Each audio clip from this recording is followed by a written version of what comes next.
tudo bem? Legal estar com você de novo no canal PD Vida Nova. Já se inscreve, já dá um like, já fala que tá legal, positivo, tá? Que a gente vai continuar unido, amigo e sempre mostrando coisas novas pra vocês.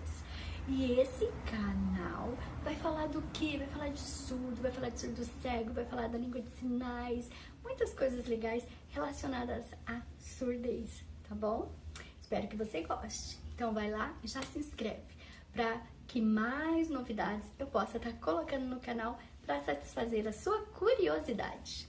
Bem, uma das coisas que eu quero falar para vocês é sobre a cultura surda. Você já viu falar sobre isso? Isso, cada língua tem a sua cultura, cada povo tem a sua cultura. Vamos lembrar, pensar nos povos japoneses, né? A cultura japonesa, a cultura alemã, espanhola, etc. O que a gente observa nessas culturas? Que elas têm comportamentos diferentes em relação muitas vezes ao cumprimentar, nos alimentos, nas piadas, né? Na forma de ter amizade, de conversar, não é? Porque o que acontece? A língua, ela influencia nos hábitos, no jeito de ser, no jeito de agir. E isso é muito interessante. E com o surdo acontece a mesma coisa. A cultura surda também leva o grupo, o povo surdo, a ter um comportamento diferenciado devido à língua. Então, muitas coisas nós não entendemos porque a gente não conhece a cultura. A partir do momento que eu conheço, que eu sei que aquilo faz parte da língua e por isso que eles fazem determinadas ações, aí eu entendo melhor o comportamento, ok? Então vamos lá. Uma coisa muito interessante que quando eu comecei, que eu comecei a conviver com os surdos, foi que eu observava que não tinha essa questão de idade. Por exemplo, quando a gente faz um encontro, o que acontece? Você separa, né? Você separa jovens, você separa crianças, você separa idosos, não é? Então você vai separando por idades. Mas na língua de sinais, os surdos, eles não se importam muito com essa questão de idade.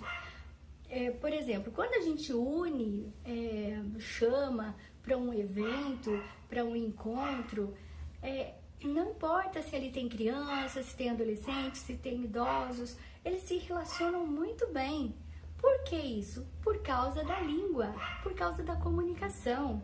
Nós, como em todos os lugares que nós vamos, nós encontramos pessoas aqui no Brasil que falam o português, nós não temos essa necessidade, quer dizer, a gente tem a necessidade daí do quê? De pessoas da mesma idade, a gente já começa assim, ter uma separação nesse sentido, né? De relacionamentos. Agora o surdo, devido à sua comunicação ser mais restrita, o que acontece? Então, o importante para ele é se comunicar. Então, quando a gente faz um evento e naquele evento também tem criança ou também tem adolescente, ele não vai se importar. Ele vai ficar de boa. Ele vai ter, né, esse relacionamento normal. Não vai ter diferença.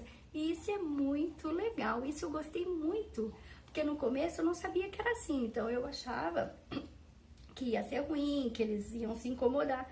Depois eu comecei a observar que não, que o importante é a comunicação. Olha que legal, hein? Outro detalhe que eu fiz umas anotações aqui para eu não esquecer, isso é muito interessante, a questão da emoção. Porque para nós temos todo um contexto auditivo. Quando nós ouvimos uma música de fundo, algo assim que faz a gente lembrar do passado, ou faz lembrar de um momento, de uma vivência, a gente se emociona, a gente chora, porque aquela música faz a gente voltar ao passado, a lembrar de momentos importantes da nossa vida.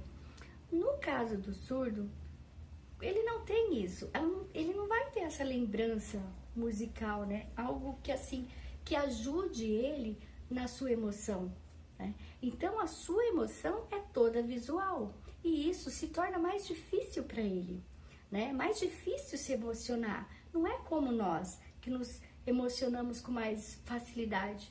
Então, o surdo, ele tem que ter um bom entendimento da língua de sinais e o intérprete também, para poder ter essa ligação, entendeu? Para poder dar certo esta emoção. Porque se ele não tem assim um esclarecimento, se ele não tem um conhecimento muito aprofundado da língua, então ele vê aquilo lá e não entende.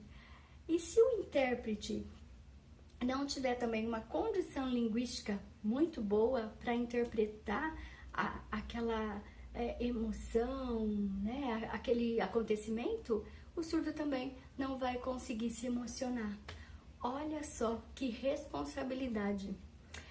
Aconteceu aqui na minha cidade que eu interpretei a voz do Cid Moreira. Imaginem a voz do Cid Moreira. O Cid Moreira tem aquela voz maravilhosa. E o que acontece? Como que eu iria passar isso para os surdos? Porque não era só passar a mensagem, mas eu tentar passar aquela voz toda grossa, poderosa.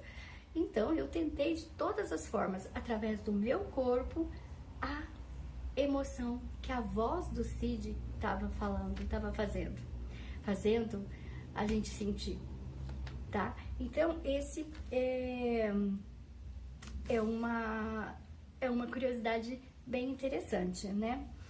Outra característica da língua de sinais e da comunidade surda, principalmente, né, da língua, é essa questão de olhar nos olhos. Quando a gente está conversando com um surdo, a gente tem que olhar nos olhos. Ah, mas eu tenho vergonha de ficar olhando nos olhos. Se você tem vergonha, então olhe para a testa, olhe para a bochecha, um pontinho, uma verruguinha, uma pinta que exista, para o nariz, né? Mas você tem que fixar no rosto, olhar nos olhos, porque senão perde o conteúdo, perde a comunicação, ok? Então esse foi alguma das curiosidades. Depois, mais pra frente, eu vou falar mais, porque é muita convivência. Então são muitas coisas para eu contar para vocês. Beijo e se inscreva no canal.